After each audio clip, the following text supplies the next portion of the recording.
Life's too short to drive boring cars. Everybody loves a BMW, right? They're great to drive. That's why they're called the ultimate driving machine. After all, look at a car like this. We have the brand new 4 Series with the outrageous grille. Comes equipped with the B58 engine and this Turbo 6. Makes a whole pile of horsepower and it handles like it's on rails. So what's not to love about that? There's lots of great driving opportunities in the BMW world. Unfortunately, there are some extremely unreliable vehicles that you want to walk away from. No, wait a minute. You want to run away from because they are notoriously expensive to maintain. And as a result, I'm going to share with you 5 BMWs you're definitely going to want to stay away from, unless you have an endless amount of cash. Let's get into it now. So the first vehicles on our list is what's parked behind me here, X5, X6, but featuring the 50i designation. That's right, what that means is this vehicle has the N63 engine, which is a 4.4 liter V8 twin turbocharged motor tucked under the hood there. Now, a lot of people love these engines because they're extremely powerful with well in excess of 400 horsepower.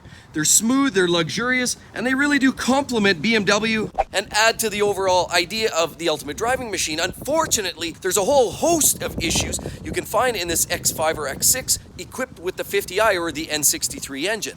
I see why people buy these. I mean, look, you've got great styling, dual exhaust, cut-off back end, really sharp slope back cabin space, makes this vehicle look very, very sporty. It even has these great wheels, beautiful. But it's what's underneath that really matters most. And unfortunately, the early generation of the N63 engine had lots of problems. Timing chains, they came loose, they would break. That was an issue. Accelerated battery deterioration or battery wear to the point where BMW suggested actually replacing the battery every second oil change. That's absolutely hysterical to me. And because it's a hot V, so you've got the V of the engine, you've got 2 turbos sandwiched in there, that creates a whole bunch of heat in there. And that heat starts to deteriorate the valve covers, the heads, and you wind up with valve guide seal leaks. And so what that usually means is excessive oil smoke, excessive oil consumption, and BMW specs at least 1,000 miles on 1 quart of oil. Unfortunately, there's a lot of people who are only getting 500 or 600 miles on that same quart. It's consuming way too much oil for its own good. Sadly, it needs ignition coils and spark plugs in as little as 40,000 miles. And because this engine's direct injected, unfortunately, the injectors don't last all that long either, and they're very, very expensive. And sadly, you'll definitely be dishing out for a new set of injectors every so often. How do you know injectors are bad other than check engine lights? How about rough idle, poor acceleration? An excess amount of carbon, as you see right here, is going on. So sadly, these vehicles are just decimated with a whole host of problems. We won't even get into the valve cover gasket leaks. We won't even talk about the oil filter housing gasket leaks or the coolant leaks, because those are all a real deal in these vehicles too. But the fortunate part is 2009 to 2014 represents relatively the end, because in the TU upgrade, BMW made some vast improvements to the timing chain assembly and more shielding around the turbos and the V, thus creating less of an issue. So at the end of the day, I see why people drive these. They're great fun to drive. They're very attractive. But unfortunately, be prepared to pay the piper. The next vehicle on my list is actually more of a group of vehicles. X1, X3, even the 2 Series, 3 Series. There's a lot of them, and they all actually use the N20 engine, which is the turbo 4-cylinder engine, which replaced the naturally aspirated 6-cylinder that BMW used for years. And it's that turbo 4 that has a whole list of problems. For example, they did seem economical, and a lot of people liked that new idea of increased efficiency and increased performance. But unfortunately, the N20, as designated by the 28i, 30i, or the 20i, and those series of engines meant that they're all under the same family of problems. And those problems, for example, are oil filter housing gasket leaks. That was a very common one. Of course, now because these cars are turbocharged, you had a lot of excess heat in the engine compartment, and with that heat meant accelerated cracking of the valve cover. And of course, the valve cover gaskets were rubber, so that coupled with some cracking meant you had accelerated oil consumption and leaks. If you had leaks, you either had leaking dripping down to the bottom of the engine, or you'd see leaking on top of the engine, and you could even have smoke erupting as oil drips down on exhaust manifolds, or that smoky smell, you know, that stinky, rotten, bitter smell that you smell sometimes when you know a car, that old 1979 Chevy half-ton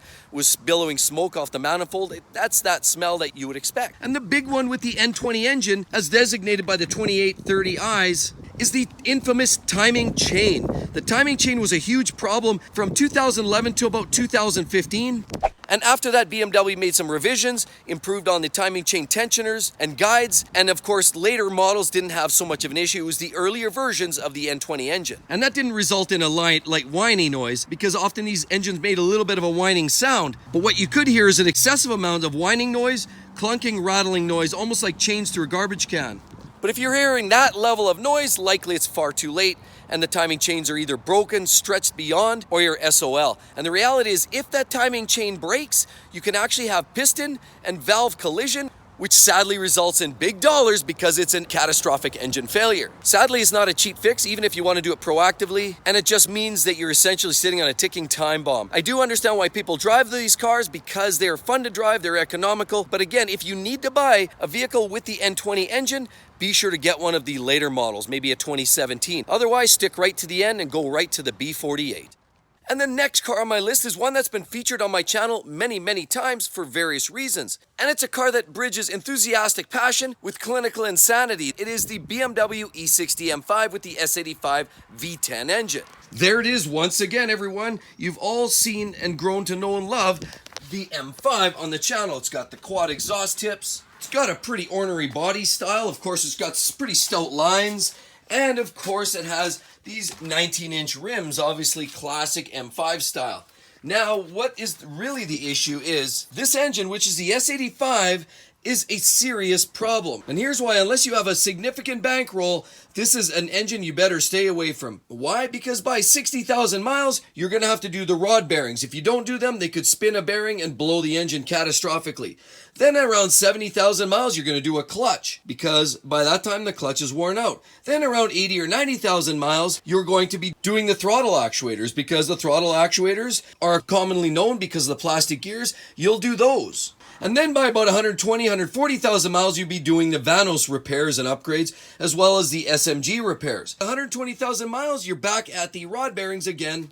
And this cycle just goes round and round, where you're constantly doling out significant amounts of money. So at the end of the day, this is an absolute animal of a car. It's an epic driving experience. But unless you're absolutely loaded to the nines, there's no point in buying this car, because it will keep you in the poorhouse.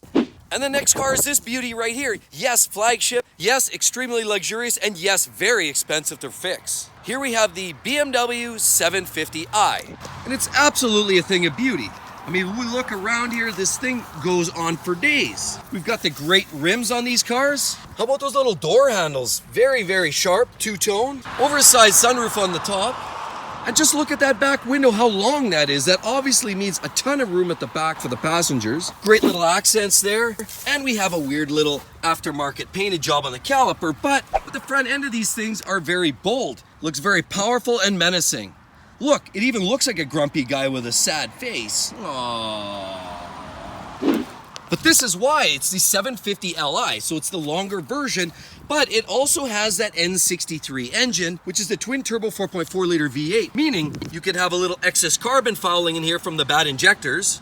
Also means you might have timing chain failures. Also means you're probably putting a battery in this car every couple of years because of the accelerated battery drain. And so is all of this worth it? Valve cover gasket leaks, timing chain failures, fuel injectors, ignition coil spark plugs every 40,000, 45,000 miles. And of course the excessive oil consumption, because this is the hot V, and again, it cooks the heads. So you basically have an oil burner right there. So is all that luxury worth it in the front or even in the back? And because it's the premium car, it has all of the other technology, modules on modules on modules, makes this car almost cost prohibitive outside of warranty. So the BMW 750iL is maybe one for the history books.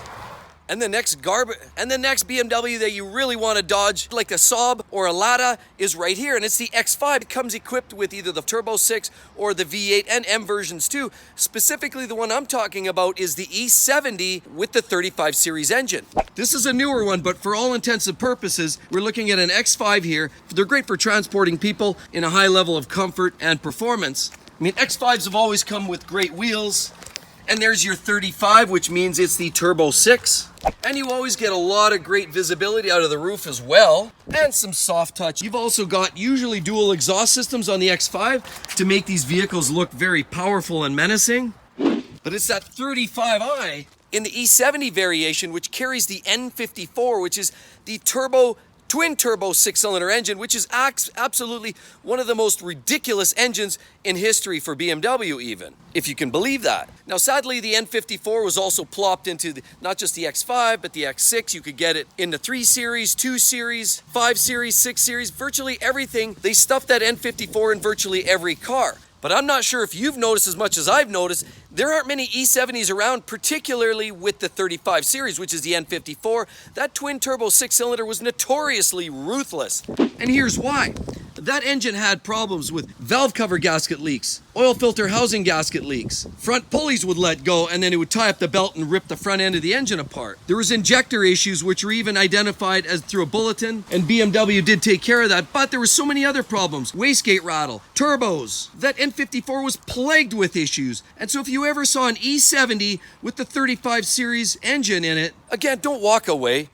Run! And just in case this list scares you away, here's a list of 10 vehicles that will last over 300,000 miles, guaranteed. Hope to see you guys real soon. Catch you then. Bye-bye.